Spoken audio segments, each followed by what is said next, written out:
Good morning, ഞാൻ doctor Nipun, VRC hospital സൈക്യാട്രിസ്റ്റാണ്. ഇന്ന് ഞാൻ സംസാരിക്കാൻ പോകുന്നത് ലോങ് ആക്ടിങ് ഇഞ്ചെക്ഷൻസ്, അവരുടെ സൈക്യാട്രിക് റോളിനെ പറ്റിയിട്ടാണ്.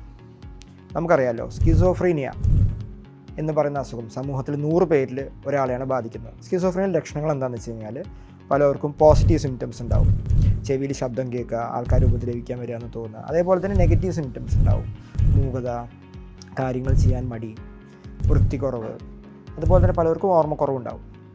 ഇതിന് നമ്മൾ കോമൺലി കൊടുക്കുന്ന സൈക്യാട്രിസ്റ്റുകൾ കോമൺലി പ്രിസ്ക്രൈബ് ചെയ്യുന്ന മരുന്നുകൾ ആൻറ്റിസൈക്കോട്ടിക്സ് എന്ന് പറയും.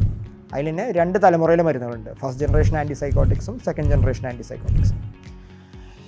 ഡോക്ടർമാർ ഇങ്ങനത്തെ പേഷ്യൻസിനെ ചികിത്സിക്കുമ്പോൾ നമുക്ക് നേരിടുന്ന ഏറ്റവും വലിയൊരു പ്രോബ്ലം എന്താണെന്ന് വെച്ച് കഴിഞ്ഞാൽ, ഇവർ കുറച്ച് ദിവസം കഴിഞ്ഞാൽ സ്വയം ഇവർ മരുന്നുകൾ നിർത്താറുണ്ട്.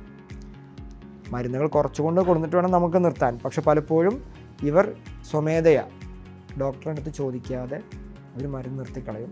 പലപ്പോഴും ഇവർ വായിൽ വെച്ച് അത് തുപ്പിക്കളയും, കഴിക്കാതിരിക്കും.